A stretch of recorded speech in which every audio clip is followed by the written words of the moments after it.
Voilà, mes amis, on va commencer aujourd'hui une nouvelle série de cours. Je ne peux pas garantir à quel rythme elle sera parce que, vous le devinez, on est débordé de cours et c'est très difficile de suivre le rythme. Mais en tous les cas, je tenais à pouvoir commencer et je suis sûr on continuera avec Didier Raquillet qui habite en France, à Caen, en Normandie, près de la Bretagne. Et c'est un garçon que j'apprécie énormément et qui me suit déjà depuis quelques années. Et finalement, comme vous le verrez, je le trouve très, très, très, très intéressant. J'ai décidé de temps à autre de faire un échange avec lui. Et on a décidé, enfin c'est lui qui a décidé d'ailleurs qu'on commencerait avec les psaumes. Et c'est lui qui a choisi le psaume 15. Et c'est un psaume très, très, très, très intéressant. Je vais le lire et le traduire en vitesse. Et après, on reprendra chaque verset. Et on les expliquera ensemble au fur et à mesure. Je voulais juste faire une introduction qui est très, très importante. Vous allez voir dans ce psaume que le roi David, une fois de plus, et ça confirme énormément de mes enseignements, quand il va parler de la véritable connexion avec Hachem, il ne va pas parler de l'aspect spirituel, de l'aspect, on pourrait dire, mystique ou métaphysique, il va parler pratiquement et uniquement que de la dimension terrestre, c'est-à-dire la manière dont un homme doit vivre dans ce monde. Et c'est de cette manière-là que l'homme peut véritablement se connecter avec le maître du monde. Je ne veux pas dire, bien évidemment, que David ne mangeait pas kasher ou ne mettait pas les tefilines, ne faisait pas Shabbat, mais il n'en parle pas du tout. Et ça confirme un petit peu un enseignement que j'ai déjà donné de très nombreuses fois, comme quoi le but n'est pas l'accomplissement spirituel de la Torah, ça c'est le moyen sans lequel on ne peut pas arriver au but, mais le but est la construction de ce monde, c'est-à-dire la relation avec l'autre, améliorer la relation avec les hommes et améliorer la vie dans ce monde, comme on va le voir dans le psaume. Donc, quelques minutes, je lis, je traduis et on reprend tout avec Didier. On est dans le psaume 15. Donc, Mismor les David, c'est donc un psaume que le roi David a fait et il dit Hachem miyagur be'oalecha. Qui est celui qui peut mériter de vivre à tes côtés? Je traduis d'après le sens, ce n'est pas le mot à mot parce que l'introduction mot à mot est une catastrophe. Donc, qui peut vivre à tes côtés? Miyishkon be'ar kochira. Qui peut mériter de se tenir à côté de ta sainteté? Alors, évidemment, on aurait répondu, celui qui mange cachère, qui fait Shabbat, qui a une barbe, qui a une kippa sur la tête, bref, le spirituel. On va voir que David ne répond absolument pas comme ça. Regardez. Il dit Oler Tamim, celui qui dans ce monde avance avec tmimut. Ça veut dire avec sincérité, avec authenticité. C'est-à-dire, il ne se pose pas de questions et pourquoi ci et pourquoi ça et qu'est-ce que je pourrais faire pour ci, pour ça, etc. Il avance avec une confiance totale dans le maître du monde, avec une sincérité, une authenticité totale avec le maître du monde. Ou Poel Tzedek. Et l'un de ses principes fondamentaux est de rendre justice, c'est-à-dire de toujours bien se comporter avec son entourage, ne jamais rouler les gens, ne jamais trahir les gens, ne jamais mentir aux gens. Vedover emet bilvavo. Et ce qu'il pense, il le dit. Un homme sincère, ça veut dire qu'il ne cache pas ses sentiments intérieurs. S'il est en face de quelqu'un de méchant, alors il ne va pas lui passer de la pommade et lui dire « Oh, tu es un homme bien, tu es un homme extraordinaire ». Non, il essayera avec respect, bien sûr, pas d'une manière méchante, mais de le sortir de sa situation. C'est-à-dire que ce qu'il pense dans son cœur, il le dit. C'est quelqu'un de transparent, il ne cache rien, il est franc, il est authentique. L'oragal leshono, c'est un homme qui n'est pas habitué à parler en mal des gens. Loasal ura'a, il ne trahit jamais personne, il ne fait jamais de mal à personne.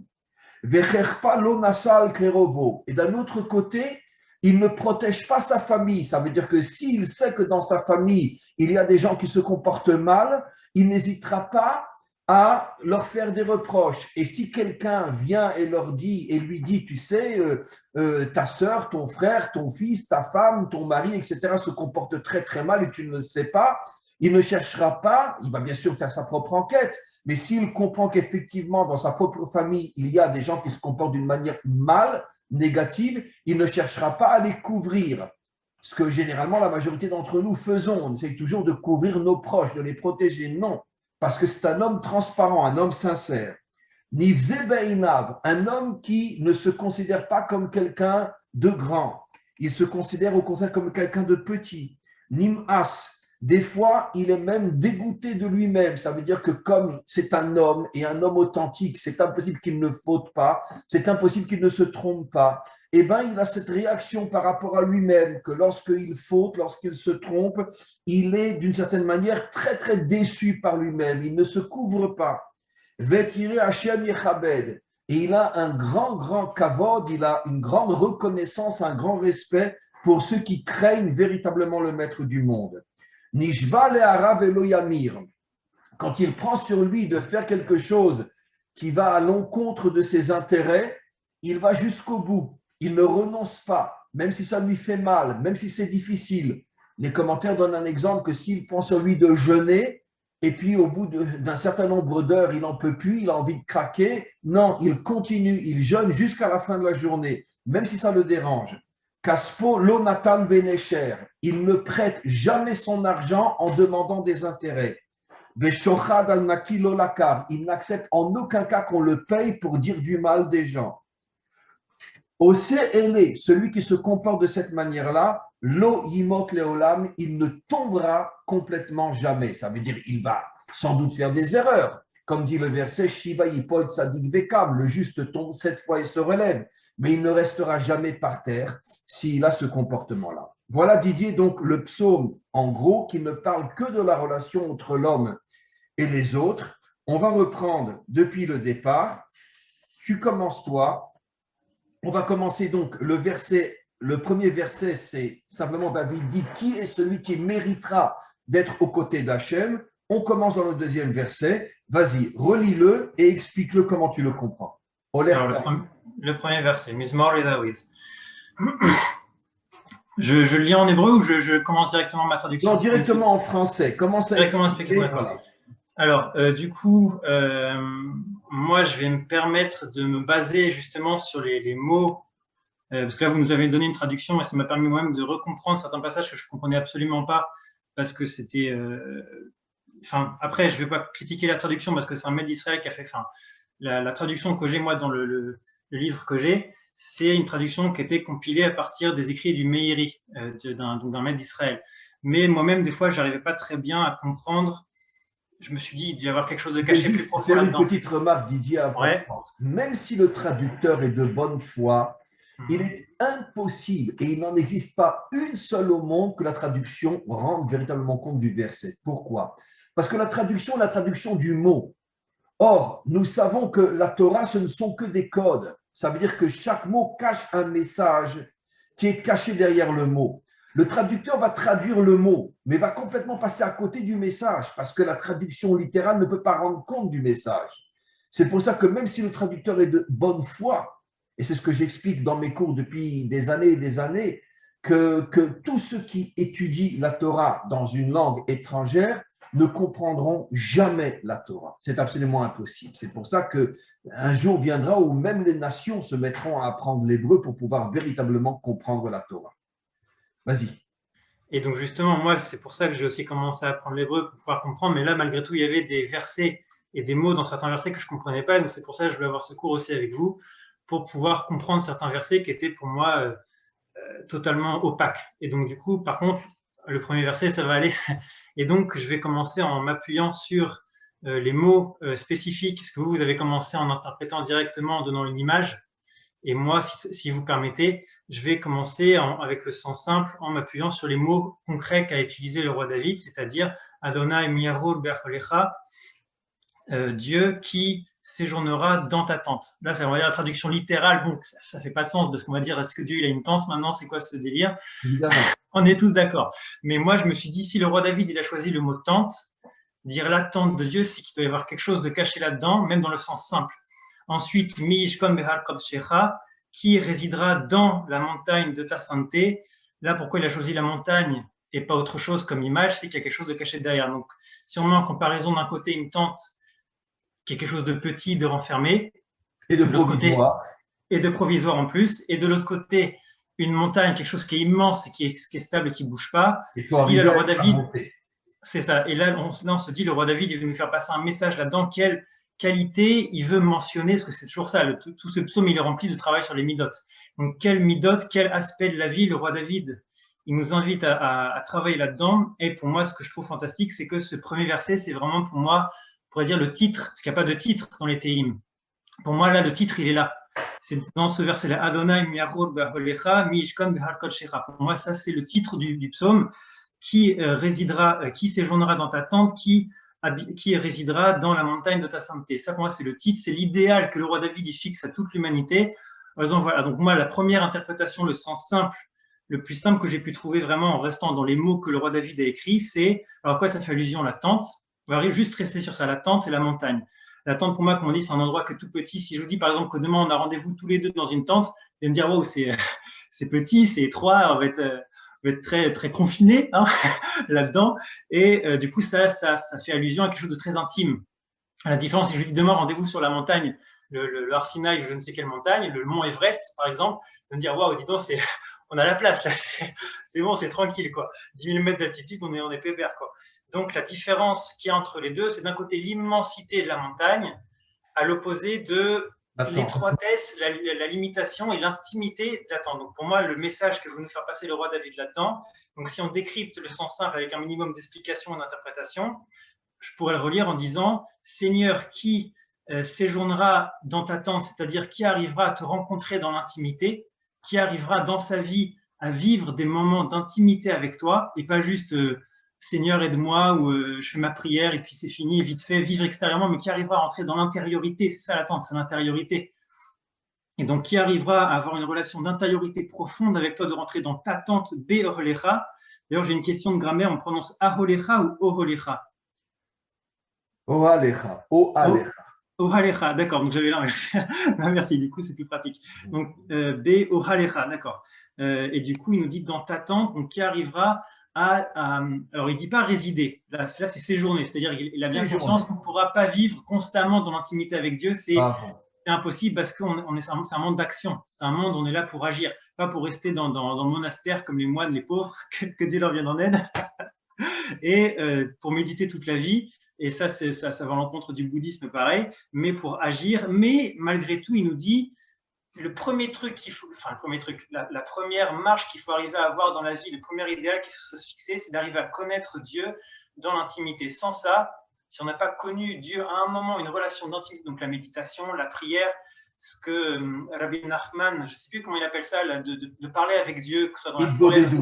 Voilà, des doutes, ça veut dire se retrouver seul avec lui. C'est exactement ce que tu expliques. Donc c'est ça, c'est l'attente. Boded veut dire être seul avec lui, dans l'intimité, seul avec lui.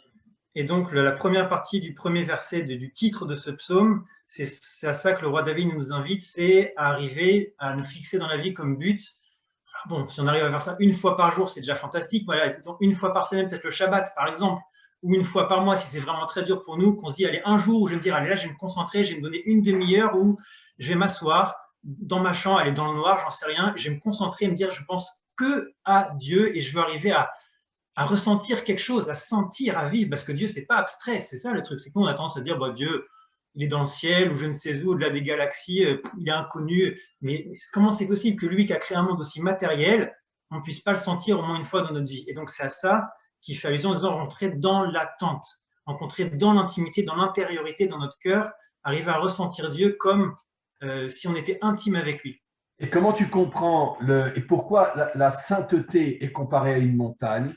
Alors ensuite, la deuxième partie, j'allais venir justement. Mishkon Behar Kodshecha, qui résidera dans la montagne de ta sainteté. Là, pour moi, l'image qui est opposée à la tente, c'est la montagne. Et donc, la première sensation qu'on peut avoir, c'est quoi? Comment on se sent dès qu'on se trouve? On s'est tous trouvés dans notre vie devant une montagne un jour. Voilà.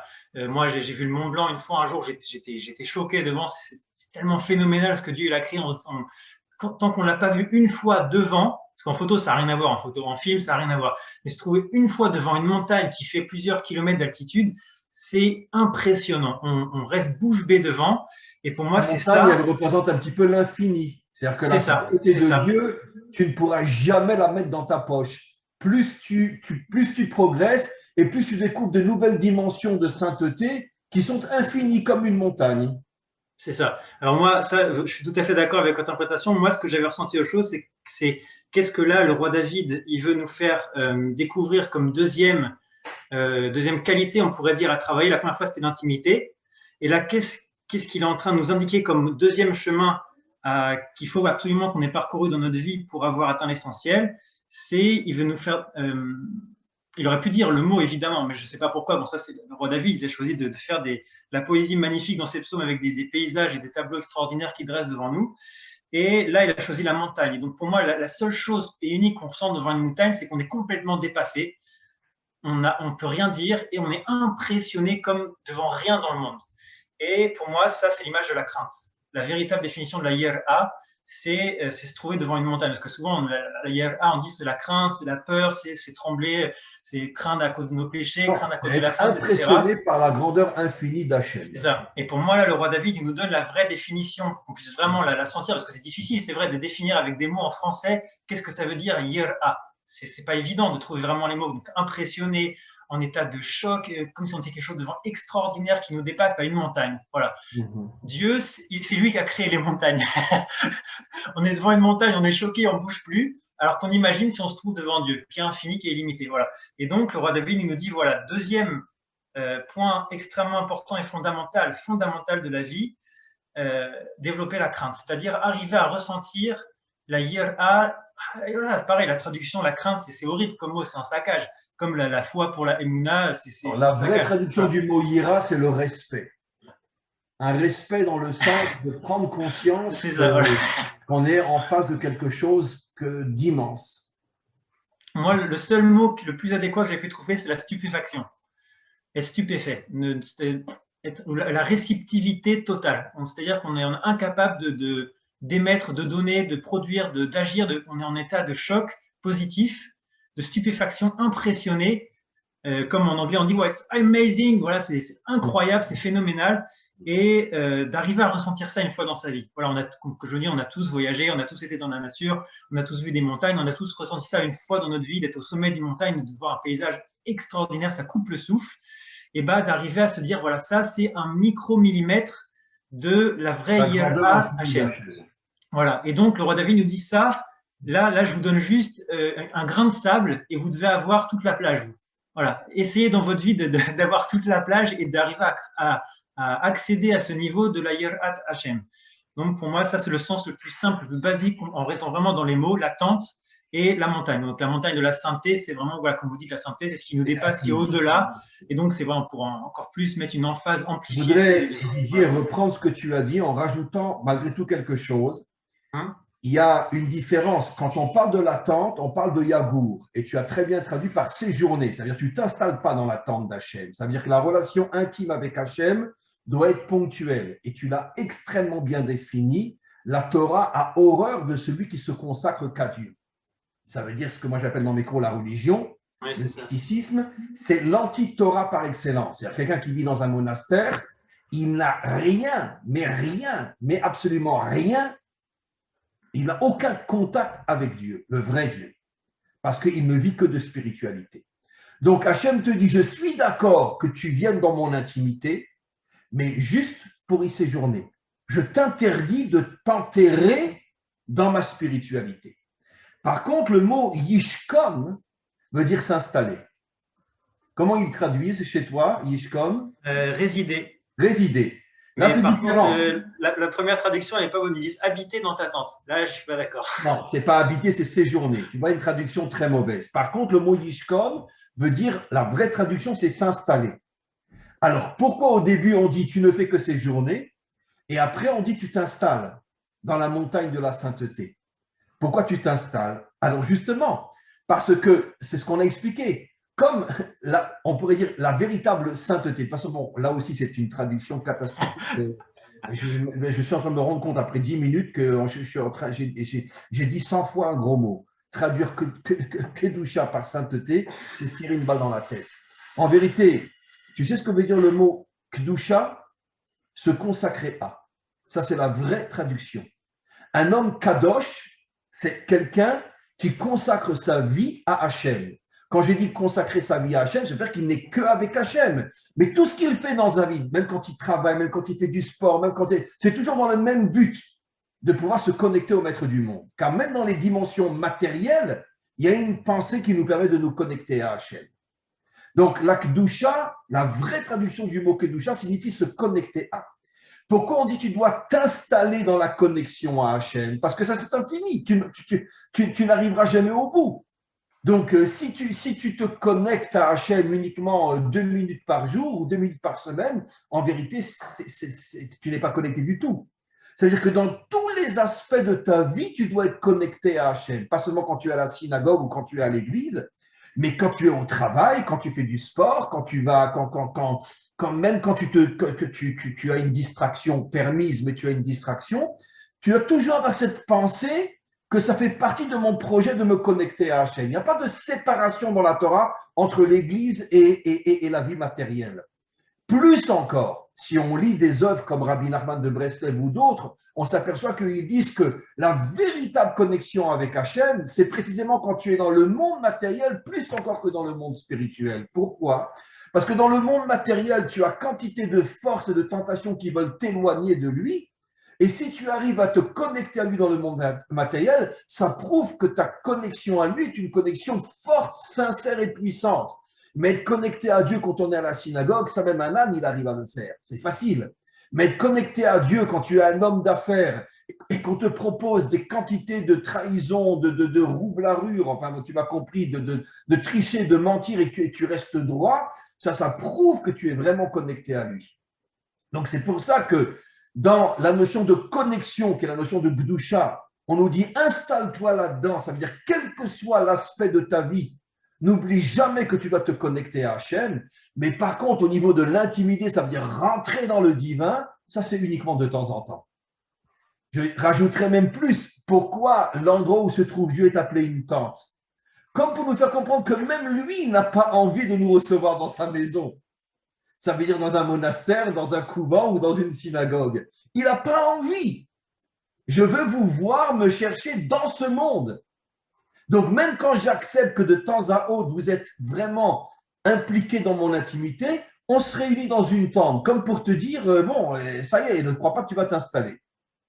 Voilà. Donc c'est effectivement un verset absolument fabuleux. Viens, on va passer au deuxième verset. Je ne suis pas sûr qu'on arrivera aujourd'hui à faire tout le psaume, mais on le terminera la prochaine fois. D'accord? Si vous permettez, moi, je pense qu'à mon avis, vous allez parler 99% du temps sur les 75% de la fin du psaume, parce que j'ai réfléchi, j'ai médité, mais j'ai pas réussi à trouver de choses très très profondes de mon côté là-dedans. Mais j'aurais aimé que vous me disiez ce que vous me dites, que vous me disiez, moi je parle en français. J'aurais aimé que vous me communiquiez votre avis sur ce que je pense avoir interprété d'un aspect plus profond au niveau du premier verset. Parce que pour moi, le premier verset, j'ai passé des heures et des heures dessus. Tu veux dire celui qu'on vient d'expliquer maintenant? Oui, celui-là, voilà. Parce que pour moi, le roi David, pour moi, il a caché des trucs, des choses énormes dedans. Et j'aurais aimé que vous me dites ce que vous pensez de mon interprétation, si vous permettez. Ah, mais je te dis, elle est très juste, je l'ai reprise au contraire. Non, mais parce que là, pour moi, c'était le pshat. Moi, j'aurais aimé qu'on rentre dans les aspects plus profonds de ce verset-là pour voir comment après toute la suite du psaume prend sens, si vous voulez. Est-ce que vous permettez que voilà. Non, mais l'explication de comment rentrer dans l'intimité de Dieu ou comment s'installer dans la connexion avec Dieu, c'est justement ce qu'il va expliquer à partir du deuxième verset. Oui, tout à fait. Mais moi, en fait, ce que je veux dire, c'est que là, l'interprétation que je vous ai donnée, c'était le pshat pour moi de ce verset-là. Et j'aurais voulu vous donner après mon, entre guillemets, remez et sod. Et que vous me dites ce que vous en pensiez de mon interprétation. Est-ce que vous permettez? Alors, voilà, avec plaisir. Du coup, et je confirme également que moi, j'allais dans votre sens, exactement pour le Yishkon, qui veut dire résider, parce qu'effectivement, on doit uniquement séjourner dans l'intimité, mais on doit résider dans la Yirat Hashem constamment, comme on dit les tzadikim, ils sont constamment avec Dieu en face d'eux. Le nom de Dieu inscrit en face d'eux, ou dans le psaume de David où il dit Shiwiti Hashem lenegdi tamid. Je place toujours Dieu face à moi. Donc il est constamment avec la conscience que Dieu est là et qu'il n'y a que lui. Et ça, par contre, c'est quelque chose dans lequel on doit constamment résider. Il y a un autre verset qui confirme ce que tu dis. Quand dans la deuxième paracha du livre de Shemot, l'Exode, Dieu dit à Moshe, viens me rejoindre chez Pharaon. Bo el Paro. Et les commentaires disent, normalement, il aurait dû dire, va chez Paro. Pourquoi viens me rejoindre chez Paro? Ça veut dire que même dans le cœur du mal, Dieu se trouve là-bas. C'est-à-dire que Dieu est partout.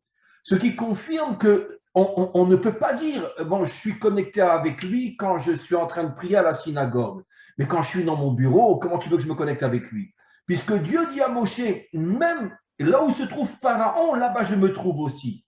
Donc ça veut dire que la connexion avec Hachem doit se faire partout, dans n'importe quelle situation, et même dans les endroits où on ne pourrait même pas imaginer que Dieu s'y tient. Donc ça confirme effectivement qu'il est absolument partout. Et plus tu es dans un endroit obscur, et plus tu dois te dire que sa présence, même si elle est complètement cachée, sa présence est là.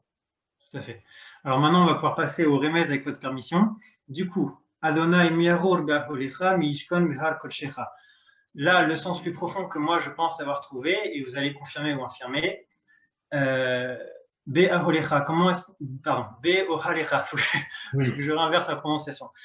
Comment est-ce qu'on peut comprendre ce que le roi David a caché dans le mot tente là? À quoi ça peut faire allusion la tente? Pour moi, comme j'ai dit tout à l'heure, c'est l'intimité. Et c'est dans quel moment de notre vie où on est dans l'intimité avec Dieu, en général, que ce soit dans la journée ou dans la semaine, le seul moment que j'ai pu trouver où on est dans l'intimité avec Dieu, c'est la prière.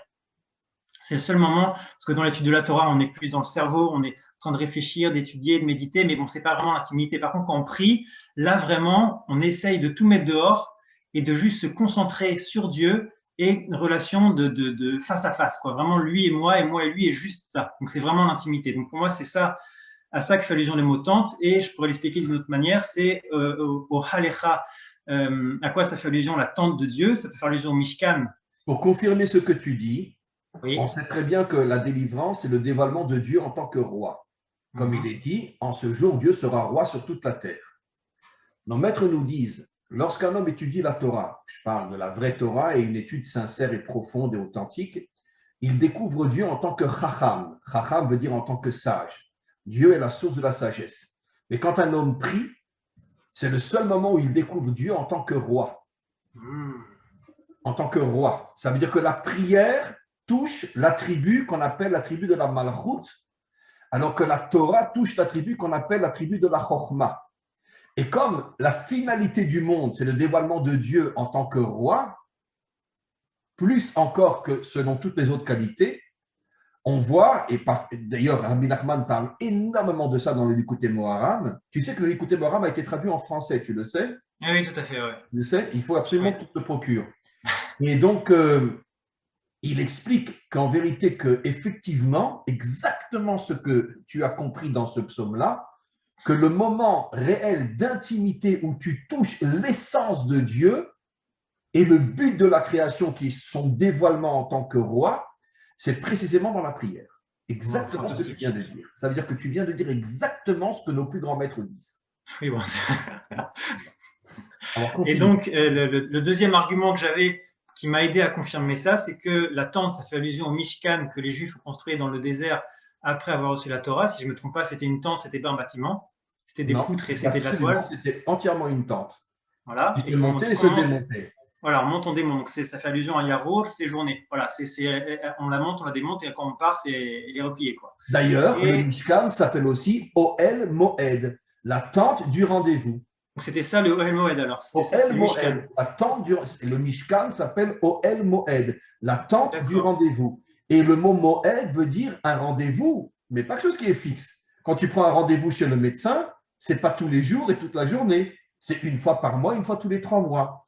Ohel Moed, exactement ce qu'on a dit tout à l'heure, ça veut dire c'est l'endroit où tu rentres dans l'intimité de Dieu, mais ponctuellement uniquement, pour pas te transformer en curé. D'accord, parce que moi je croyais que le Ohel Moed c'était la tente prophétique de Moshe. Non, c'était le Mishkan vraiment? Au départ, Ohel Moed, c'est le deuxième nom du Mishkan, absolument. D'accord, ok, ça marche. Et donc ça confirme ce que tu dis que Ohel fait allusion au Mishkan. Ah oui, énorme, ok, d'accord. Et ensuite, le Mishkan, on sait tous que c'est la préfiguration en vérité du temple qui sera construit un jour à Jérusalem. Absolument. Et qu'est-ce que nous dit Shlomo Ameler, le roi Salomon, à propos du temple, du Beth Amikdash? Il nous dit Bet Tefila lechol ha'amim, si je ne me trompe pas dans la citation. une Le maison de troisième prière. temple, à la différence des deux premiers, le troisième temple s'appellera la maison de prière pour tous les peuples. Le troisième Voilà. temple ne sera pas uniquement le temple d'Israël, mais le temple des 70 nations reconstruites et retrouvées.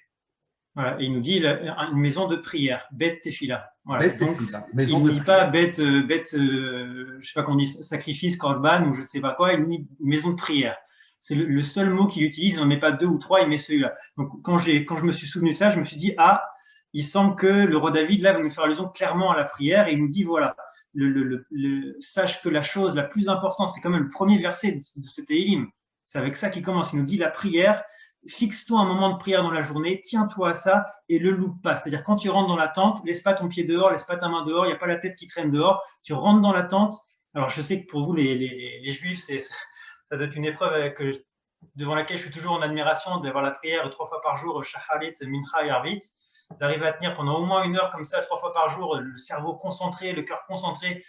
Je me dis, mais vous êtes des surhumains, c'est pas possible. Et c'est ça qui nous dit le roi David. Arriver dans ces moments-là, qui sont en vrai les repas de notre âme, c'est le moment où notre âme se connecte avec Dieu et c'est ce moment unique où elle peut se nourrir dans cette qualité spécifique qui est connectée au cœur. Sans ça, sans cet aspect de la prière, cette partie-là de l'âme, je ne sais pas si vous me direz c'est le roar peut-être, je ne sais pas si c'est un autre aspect, parce que la neshama, a priori, elle est nourrie par la Torah, et du coup, ce serait le roar qui serait nourri par la prière. Absolument. Nos maîtres disent que l'action positive est au niveau du nefesh, la prière est au niveau du roar, et l'étude profonde de la Torah est au niveau de la neshama. Maintenant, ce qui est très intéressant, c'est que tu vois dans les prophètes que la prophétie s'appelle Roar à Kodesh. Roar à Kodesh. On ne dit pas Nishmat à Kodesh, mais Roar à Kodesh.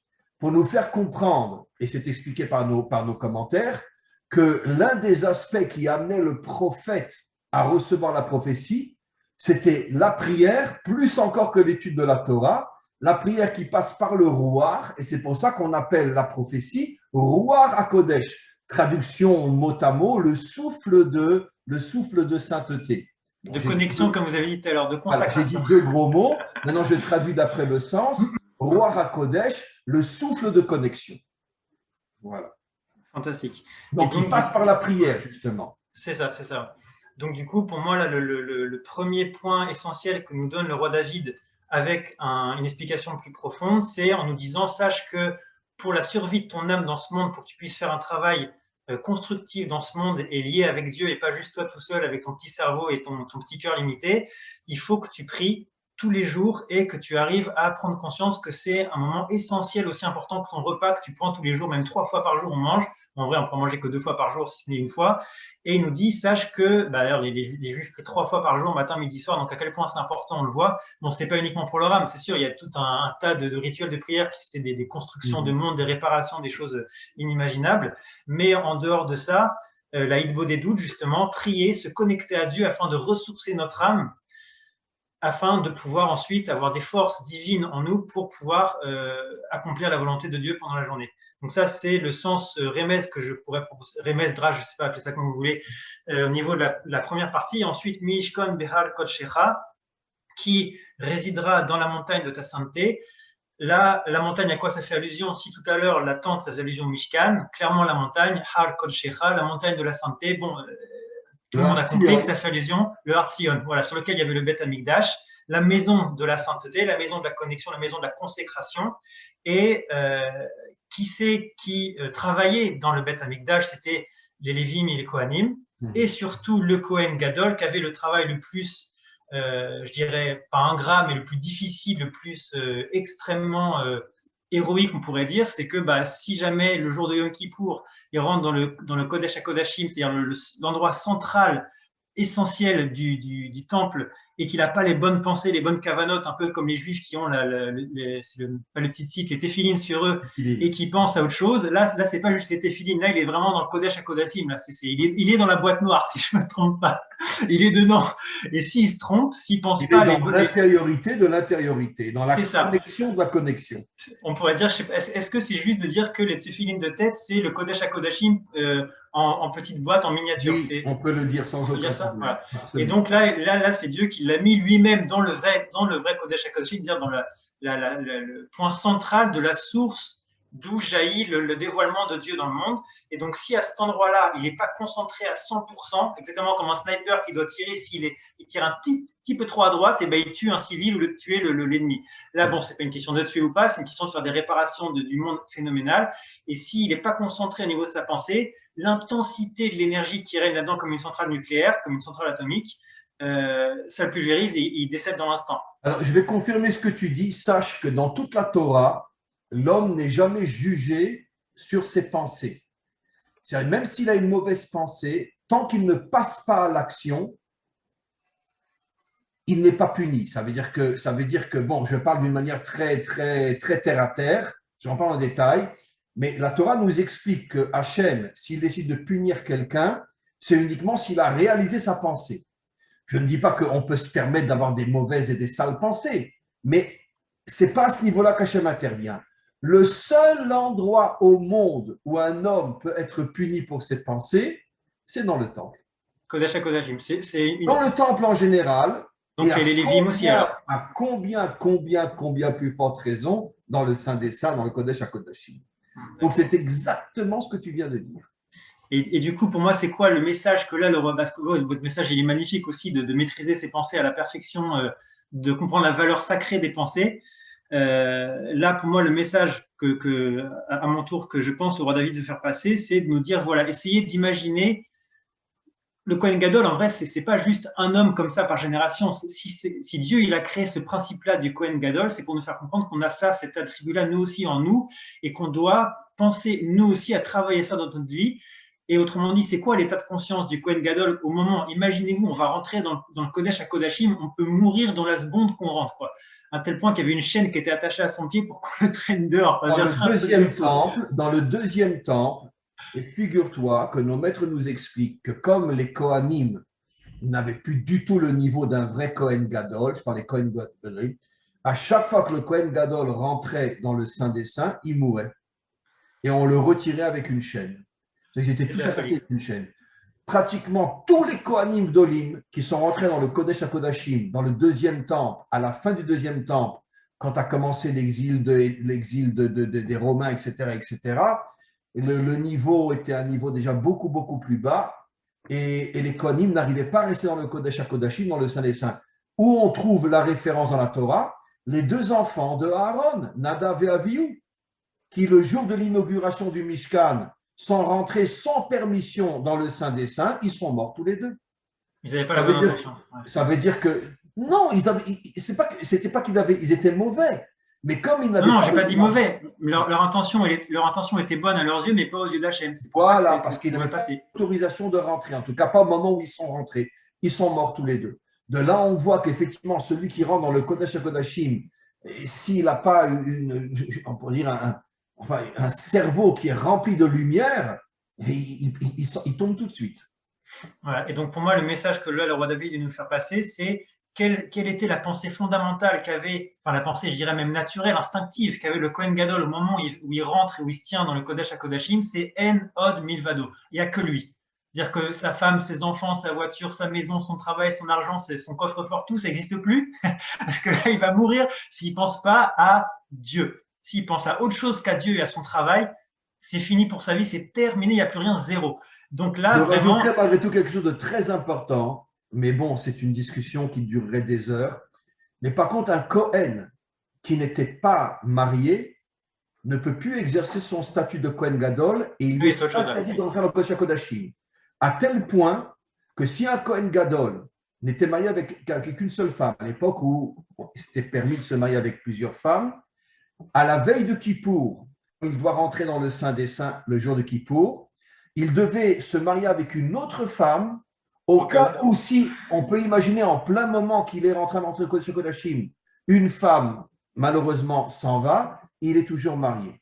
De là, nos maîtres expliquent que malgré tout, tu as 100% raison que quand il rentre dans le Kodesh HaKodashim, il ne pense pas à sa femme et ses enfants et à sa voiture. Mais malgré tout, c'est pour le préserver on voit de là que toute la force qu'il a en tant que Kohen Gadol de pouvoir rentrer dans le Kodesh HaKodashim, c'est aussi par le mérite de sa femme. La preuve, c'est que s'il n'est pas marié, il ne peut pas rentrer dans le Kodesh HaKodashim. Comprends? Fantastique, merci beaucoup.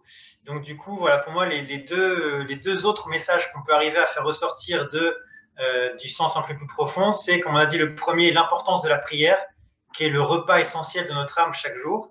Et ensuite, l'importance d'avoir toujours à l'intérieur de nous qu'il n'y a que Dieu, il n'y a rien d'autre que lui, parce qu'en vérité, le Kodesh HaKodashim, ce n'est pas juste un endroit dans le monde. Dieu, il a choisi que ça se dévoile à cet endroit-là, mais s'il voulait, il pourrait faire le Kodesh HaKodashim sur toute la terre.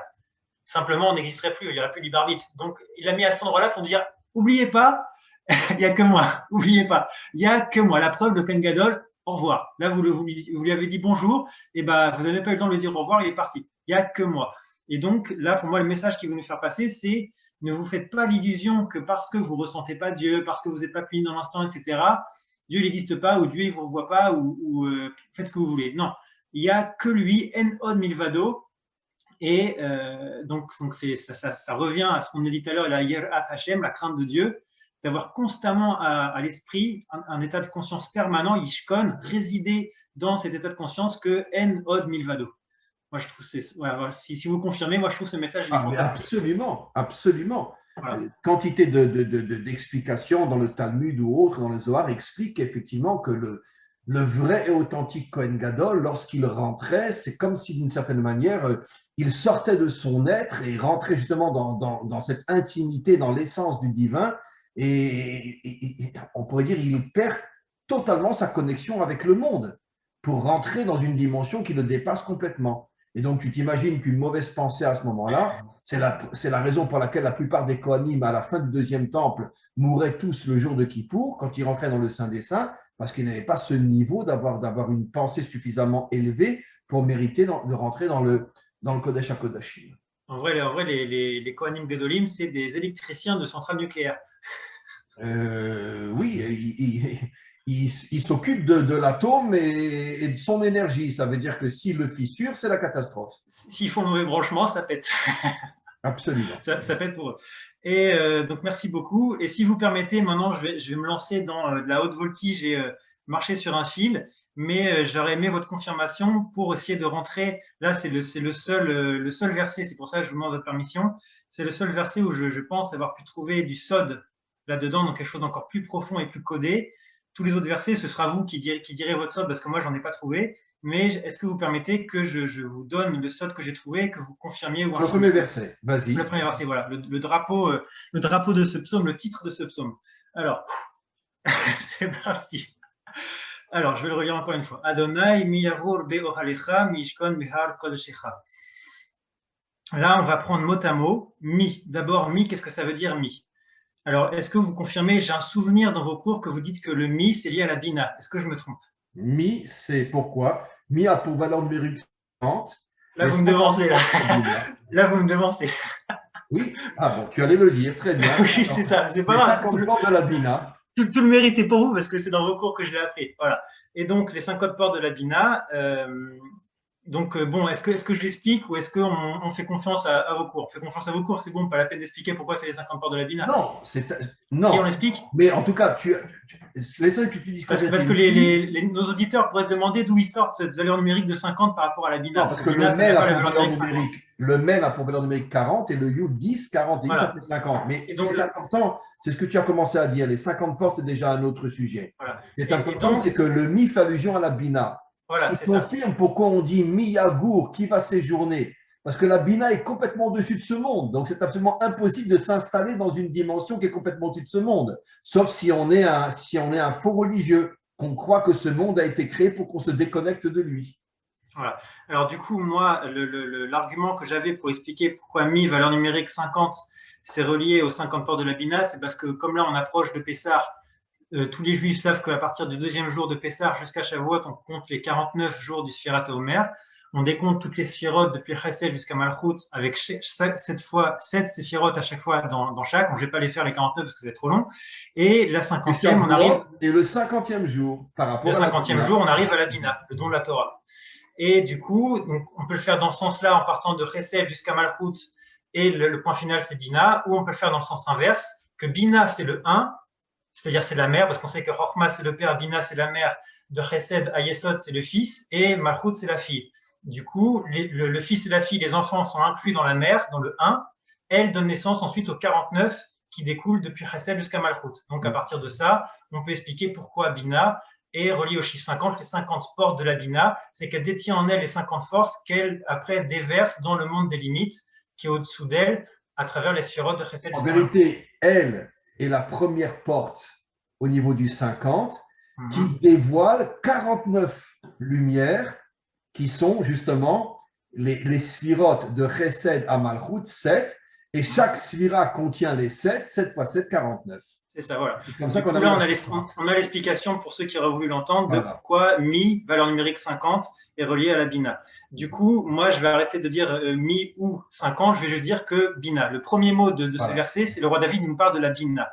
Alors, donc, du coup, c'est quoi la Bina? Donc, comme vous l'avez expliqué dans vos cours, il y a les 7 sphirotes depuis Chesed jusqu'à Malchut, qui c'est le monde de la nature, le monde des limites. Alors, pourquoi 7? Parce qu'on connaît tous le chiffre 7, qui est le chiffre de la nature, par exemple, les 7 directions dans l'espace, le point central à partir duquel on se tient, ensuite, le point central avant, arrière, droite, gauche, haut et bas, ça fait 7. Voilà, on a les 7 couleurs, on a les 7 notes de musique, on a les 7 dimensions aussi dans le temps. Les 7 jours de la création. Les 7 jours de la semaine, on a aussi les 7 dimensions dans le temps. Ça, j'ai trouvé un truc, je pense que vous allez bien aimer, j'ai trouvé ça hier soir. J'étais surpris moi-même. Les 7 dimensions au niveau dans le temps, au niveau du présent, passé et futur. Est-ce que vous avez déjà entendu parler de ça? Non. Je suis content, je me suis dit peut-être ce serait bien d'en trouver un et j'ai réussi à trouver ça hier soir. Donc, il y a on a le point de départ qui est la naissance, hein. Ensuite, on a le point d'arrivée qui est la mort dans le temps. D'accord? Ça fait 2. Naissance, mort, 1, 2. Ensuite, on a le présent, le point central. Ensuite, on a le passé, mais le passé proche. Ensuite, on a le passé lointain. Ensuite, on a le futur proche et on a le futur lointain. Et ça fait 7. Les 7 dimensions dans le temps. La naissance, la mort, le présent, le passé lointain, le passé proche, le futur lointain, le futur proche, ça fait 7. Très beau. J'ai trouvé ça joli. Voilà, bon, c'est mignon, c'est rigolo, mais j'ai trouvé ça sympathique au niveau des 7. Donc, on a vraiment le 7. C'est très juste parce qu'on a effectivement, on vit dans le passé proche qui est ce que j'ai fait hier, ce que j'ai fait avant-hier, jusqu'où mon souvenir va, et le passé lointain où mon souvenir ne va plus. Est-ce que quelqu'un se rappelle comment il était quand il avait 3 ou 4 ans ou 2 ans? On ne se rappelle plus. C'est ça, ou simplement les réincarnations passées, les vies d'avant, personne ne les connaît, raison, etc. Etc. Donc c'est ça, le passé inconnu et le futur inconnu, ou le passé connu et le futur connu. Donc, le futur inconnu, c'est le monde à venir, ou quand j'ai 14 ans, c'est qui je serai quand j'aurai 70 ans. Personne ne peut le savoir. Et donc du coup, on voit clairement que le chiffre 7 fait allusion au monde dans lequel on vit, qui est le monde des limites, alors que si on compte depuis Malchut jusqu'à Chesed et qu'on va, donc ça fait 7, et qu'ensuite on inclut Bina, ça fait 8. Donc on est au-dessus de Malchut, de Chesed, on est au-dessus de ces mondes-là, et donc Bina fait allusion au monde qui est au-delà de la nature, comme vous l'expliquez dans vos cours. Là, c'est rien de moi, c'est tout de vous. Je fais que ressortir vos cours que j'ai bien appris. Et du coup, le roi David, là, il veut nous montrer, il veut nous expliquer que on doit se connecter à la Bina, qui est le monde au-delà de la nature, les forces surnaturelles, les forces divines. Il reprend après, Mi Yishkon Be'ar Kochera, ça veut dire que ce soit que tu veuilles rentrer dans son intimité ou tu veux une connexion infinie avec lui, ça passe par le Mi, ça passe par la Bina. Voilà. Alors, du coup, comme tu l'as dit tout à l'heure, c'est pour ça que la Bina est appelée la mère, parce que la mère, c'est elle qui enfante, c'est elle qui crée l'enfant, qui crée en vérité la vie. Pourquoi Chava s'appelait Chava, Ève en français, très mauvaise traduction, Chava en hébreu, on l'appelle Em Kol Chai, la mère de la vie. Or, ce qui veut dire que la mère de la vie, c'est la Bina. Ça veut dire que si tu n'es pas capable de t'élever au-dessus des limites de ce monde, tu ne seras jamais un être réellement, authentiquement vivant. C'est pour ça que nos maîtres nous disent qu'un méchant est appelé mort même de son vivant, parce qu'il n'a aucune connexion avec la Bina. Fantastique. Et du coup, donc voilà, là on a l'explication du premier mot. Ensuite, je vais lancer sur un fil, marcher sur un fil et essayer d'expliquer, vous allez me dire si j'ai raison, le deuxième mot qui est Yahor, qui veut dire, comme on l'a dit, séjourner. Quelle est la racine du mot Yahor? C'est guerre. Si je ne me trompe pas, guerre, ça veut dire un étranger. C'est ça? Ça veut dire aussi un converti. Bon, mais converti, il y a un autre mot pour converti, non? Que guerre aussi. Non, c'est guerre. Non, mais tu peux, voilà. Mais c'est aussi un étranger. Dans la Bible, quand Dieu dit « vous ne ferez pas de mal aux guérim ». Oui, ce mot a deux sens. Voilà, on est d'accord. Un des sens, voilà. Et ça veut dire aussi étranger. Celui qui réside chez vous, mais qui n'est pas de vous, quoi. Voilà, qui n'est pas de votre nationalité. Et donc là, moi, je vais prendre cette racine-là, qui est Yarour, qui est la racine de ce mot-là, c'est guerre, qui veut dire étranger. Alors pourquoi le roi David, là, il nous parle de quelque chose qui est étranger? Là, il n'y a plus de phrases. On n'est plus à faire des phrases avec la grammaire, l'orthographe, la conjugaison. Là, c'est des codes. On a mis d'abord, c'est la bina. Ensuite, il y a yaror, qui est la racine du mot guerre. La racine de ce mot-là, c'est guerre, étranger. Donc là, le roi David nous fait allusion à des moments de notre vie où on va se sentir étranger. Ça veut dire quoi étranger? On a tous fait des voyages dans des pays étrangers. Les conditions, la météo, on n'est pas à l'aise, il fait trop chaud, il fait trop froid, on ne parle pas bien la langue, on habite dans un hôtel miteux, c'est une catastrophe, on n'arrive pas à dormir, donc on n'est pas bien, on est mal à l'aise. Moi, là, c'est, selon mon humble avis, ce que je décode dans le mot yarour, dont la racine de ce mot-là, c'est guerre étranger. Le roi David nous dit, sache que dans ta vie, tu ne vas pas être tout le temps à l'aise. Enfin, si tu es un humain, un vrai, voilà, si tu oses sortir de tes limites, tu vas te retrouver dans des situations où tu seras comme un étranger, c'est-à-dire tu seras mal à l'aise, tu seras inconfortable et tu devras t'adapter. Et ensuite, ça c'est mon explication pour le deuxième mot. Et le dernier mot de la première partie du verset, c'est Be'ohalecha. Alors ensuite, là, à quoi va faire allusion le roi David avec la tente? Là, j'aimerais faire un pasouk, un verset de la Bible, où Dieu dit We asuli mikdash, we shachanti be'socham. Et ils me feront un temple et je résiderai parmi eux. Donc, comme vous l'avez précisé dans vos cours, il n'y a pas écrit je résiderai dans lui, c'est-à-dire dans la tente, dans le temple, et parmi eux, en eux. D'ailleurs, ce n'est pas parmi eux, Bétor, ça veut dire à l'intérieur. À l'intérieur. Grâce au temple, Dieu se manifeste dans chaque homme. C'est ça. Et donc, du coup, ça veut dire que son objectif véritable, c'est de résider dans l'être humain. Autrement dit, bon, la vérité, c'est qu'il est déjà en nous, à travers l'étincelle divine qui est en nous. Mais ce qui veut nous faire. On n'en est pas conscient. C'est ça, c'est qu'il veut qu'on soit conscient qu'il réside en nous. C'est ça que ça signifie. Quand le temple est là, ça dévoile l'étincelle divine qu'en nous, ça la fait, comment dire, ça entre en résonance avec l'étincelle divine qu'en nous et on la ressent tout d'un coup. Et donc, du coup, je pense que moi, là, c'est le message que va passer le roi David. À quoi ça fait allusion? Ohalecha, cette tente. La tente, c'est l'endroit dans lequel on habite. Et donc, notre étincelle divine, elle habite dans quoi? Elle habite dans notre corps. Notre âme, elle habite dans notre corps. Donc, c'est à ça que fait allusion le roi David. La tente, c'est notre corps. Donc, il nous dit, n'oubliez jamais que votre corps, c'est la tente dans laquelle habite Dieu. Il veut résider en vous, ça veut dire, il veut que vous soyez conscient, j'habite en vous, n'oubliez jamais. Sache que ça aussi, c'est un enseignement de nos maîtres qui disent que le corps est une tente parce que le corps est très provisoire.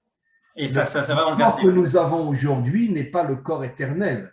Le corps que nous aurons au moment de la résurrection n'a rien à voir avec le corps d'aujourd'hui. Donc, c'est effectivement une tente. Nos maîtres nous disent effectivement que le corps d'aujourd'hui est une tente. Et donc, effectivement, quand tu dis il réside, on rentre dans la tente, ça veut dire qu'on fait venir Dieu pas seulement dans la dimension spirituelle, mais aussi dans notre dimension matérielle, qui est l'endroit principal où Dieu veut vivre. Parce que Dieu, il n'est pas intéressé à vivre dans une synagogue. Ce qu'il veut, c'est vivre dans mon corps. C'est-à-dire que j'arrive à prouver que mon corps peut être un réceptacle pour lui. Ça, c'est la véritable dimension où Dieu veut vivre. Et donc là, ça rejoint totalement vos enseignements réguliers de quasiment chaque cours où vous dites c'est que la différence entre le religieux et l'homme authentique, c'est que le religieux, il est connecté à Dieu dans la synagogue, mais dès qu'il sort de la synagogue ou de l'église ou du temple, de ce que vous voulez, hop, il est plus connecté. Alors que l'homme authentique, qu'il soit dans la synagogue ou pas, il est connecté à Dieu parce qu'il a conscience que Weshachanti Besocham, je résiderai en eux. Je peux dire, et je le dis très sincèrement, qu'un homme authentique est plus connecté à Dieu dans son bureau qu'à la synagogue. C'est ça. Parce que là-bas, il sait que c'est le vrai travail, avec toutes les tentations, toutes les possibilités de trahir, de mentir, de rouler, etc. Et il reste droit, comme on l'a vu dans le verset d'après, il n'agit qu'avec justice. Ce n'est pas à la synagogue qu'on agit avec justice. Il n'y a personne à tromper là-bas. Mais dans mon bureau, oui. Donc là-bas, la connexion avec Dieu est 1 milliard de fois plus forte qu'à la synagogue.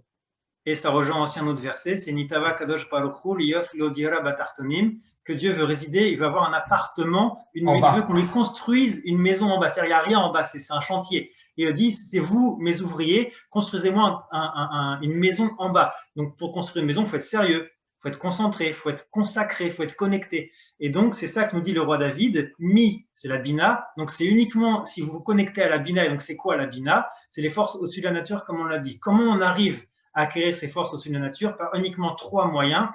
La Torah, la Tefila et Gmilut Rasadim, c'est-à-dire les bonnes actions. Par la Torah, on amène la lumière dans notre cerveau, dans notre neshama, on connecte notre tête avec la sagesse divine et on ne pense plus par nous-mêmes, on pense avec l'inspiration de la sagesse divine. Quand on prie, c'est plus nos propres émotions, nos propres petits sentiments, notre petite sensibilité et susceptibilité qui nous gouvernent, mais c'est l'amour de Dieu, le courage, la force de Dieu. Et ensuite, quand on va agir dans ce monde, ça faut jamais oublier, il faut agir dans ce monde. Si on n'agit pas, ça va rester bloqué, Tout le ces psaume nous forces-là, parle. et ça va faire un court-circuit. On va se transformer en moine ou en sœur, voilà, et ça va être une catastrophe. Et du coup, on sera plus du tout connecté. Il y a tout qui va partir en vrille. Alors que si on agit dans le monde, on s'investit dans le monde, c'est ça que ça veut dire gmilut rasadim. C'est pas faire des bonnes actions ou faire du chesed ou de la charité, etc. C'est s'investir dans ce monde. Si on s'investit, alors les énergies qu'on a reçues dans notre tête, qui ont descendu ensuite dans notre cœur avec la prière, et après, dans nos bonnes actions, elles vont continuer à descendre jusque dans nos mains, dans nos pieds, dans notre corps tout entier. On va avoir vraiment une vraie santé. Et grâce à ça, on va faire un véritable travail dans le monde. Donc, c'est ça la Bina, c'est ça les forces surnaturelles. Et c'est uniquement comme ça qu'on peut les capter, grâce à la Torah, à la prière et au Gemilut Rasadim. Ensuite, si on a réussi à capter ces forces-là grâce à la Bina, à notre connexion avec les forces surnaturelles, quand on est dans la situation de guerre, d'étrangers, Yarour, qu'on est dans une situation inconfortable, on va arriver à tenir le coup. Dans l'épreuve, on va arriver à résister parce qu'on va conserver la conscience qu'on a une étincelle divine en nous. Il y a aussi une allusion au fait, comme tu as dit, parce que tu as dit, le roi David dit, j'ai mis Dieu devant moi tout le temps. En vérité, la vraie traduction, Dieu est contre moi tout le temps. Kenegdi, ça veut dire contre moi. Et c'est ça la notion d'étranger. Ça veut dire que Dieu se comporte avec nous d'une manière qu'on ne le comprend plus. Ah, pourtant, je ne comprends pas. Je fais tout ce que tu me demandes, mais on dirait que je suis un étranger. Tu ne te comportes pas avec moi comme un frère. Et pourquoi Dieu fait ça? Pour nous éprouver, nous renforcer justement. Donc, il nous transforme en étrangers pour voir si vraiment on va tenir. C'est ça véritablement. Didier, avec toutes mes excuses, il va falloir que j'arrête parce que j'ai un cours dans une demi-heure. Il n'y a pas de problème. Je voudrais… Non, on va reprendre ce cours-là puisqu'on a fait que le premier verset. Oui, bien sûr. Je voudrais juste que tu fermes tes oreilles parce que je voudrais dire quelque chose. D'accord, ça marche. Non, je plaisante, Didier. Mes amis, il y a quelque chose que je ne vous ai pas dit au début de ce cours. J'ai présenté Didier qui habite à Caen, etc. Mais volontairement, je ne vous ai pas dit que Didier est un Ben Adam. Vous savez, non, j'ai ma kippa. J'ai pas il n'a même pas de kippa sur la tête. Parce que c'est un vrai Ben Adam. Et ça fait déjà pas mal de temps que j'ai des échanges avec lui sur WhatsApp et je me suis rendu compte, ça il ne faut pas qu'il écoute, j'ai été époustouflé par sa connaissance de Torah, par sa compréhension et franchement, maintenant vous savez tous que c'est un Ben Adam, donc ça veut dire, bon, j'aime pas le mot non-juif parce que c'est un mot horrible, je préfère dire Ben Adam, mais pour préciser, donc il n'est pas juif. Rav, j'ai une question. Est-ce que Esav, il a un nom kadosh dans la Bible? Est-ce que Yaakov, il a Israël? Est-ce que Esav, il a un nom kadosh dans la Bible? Esav, il a eu beaucoup plus que ça. Esav, il est revenu dans la réincarnation du roi David. Oui, mais David, c'est le Melech Israël. C'est pas un Melech D'accord, mais une partie de l'âme de David était Esav qui est revenu en lui. Mais ça, on en parlera aussi un jour. Mais en tout cas, je voulais juste continuer. J'ai décidé donc de faire un cours avec Didier. Et je ne m'attendais pas du tout, parce qu'on n'a pas encore vraiment parlé ensemble, je ne m'attendais pas à des explications comme il l'a fait, et comme vous allez vous en rendre compte. Et si je ne vous avais pas dit, parce que bon, comme il a la tête haute, on aurait pu imaginer qu'il avait une pas sur la tête, il n'en a pas. Est-ce que vous vous rendez compte, mes amis, de ce qui est en train de se passer dans le monde?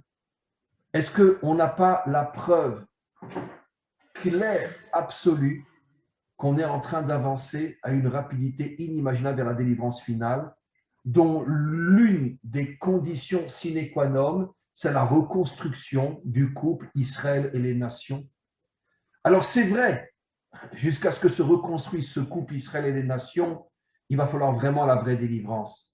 Mais on assiste aujourd'hui à un commencement, ce que j'appelle moi, on plante des graines, à un commencement inimaginable du véritable retour des Bnei Adam à une compréhension absolument incroyable de la Torah. Comme je disais, si je ne vous avais pas dit que Didier est un Ben Adam, je suis sûr que vous étiez tous en train de penser, mais d'où il sort ce juif-là? D'où il a appris? Oh, il a dû apprendre dans les grandes yeshivot, hein, certainement. Et regardez. Mes amis, mais c'est vrai, hein, j'ai appris dans les grandes yeshivot. Vous ne connaissez pas la yeshiva du Raphaël Dinovitch? Elle est très connue, elle est connue mondialement.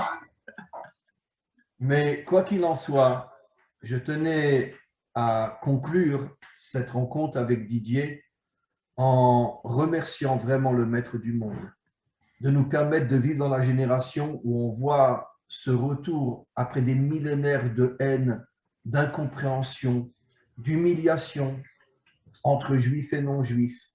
On arrive aujourd'hui à une époque inimaginable où le respect, la fusion même, et j'aime pas le mot amour, mais un amour sincère, profond, du juif à l'égard du non-juif à l'égard du juif. Et la capacité inimaginable qu'ont aujourd'hui les Bnei Adam de comprendre et d'interpréter la Torah comme Didier vient de le faire aujourd'hui, alors que ce n'est qu'un Ben Adam, et regardez la compréhension incroyable qu'il a de la Torah. Et je peux vous dire, Didier a dit des choses aujourd'hui que même chez les rabbinim, on n'est pas sûr de les entendre. Et donc, c'est la raison pour laquelle j'ai décidé de commencer une série de cours avec lui, qui va, bien sûr, qui, Bezrat Hashem, avec l'aide du Maître du Monde, ne s'arrêtera pas. On va continuer ce psaume, Didier. Là, je dois m'absenter parce que j'ai un cours dans une demi-heure, un autre cours. Et donc, je tenais à te remercier énormément. Mais c'est moi. On se retrouvera, après Pessah, on décidera d'une prochaine date où on continuera ce psaume. J'imagine qu'à l'allure où on va, on en aura pour pas mal de cours, mais grâce à Dieu, rien que sur le premier verset, des choses inimaginables ont été dites. Je tenais à te remercier, de remercier d'être un vrai Ben Adam, d'être quelqu'un qui a un tel respect, une telle considération, une telle authenticité, une telle vérité en toi. Et sache que pour moi, en tant que Rav, c'est un bonheur inimaginable de savoir qu'il y a aujourd'hui des gens comme toi dans notre génération qui ont une passion, une authenticité, une profondeur à ce point incroyable pour la Torah d'Israël. Je tenais à te remercier énormément et on se retrouve très, très, très, très bientôt. Merci beaucoup. À très, très bientôt. Au revoir. Au revoir.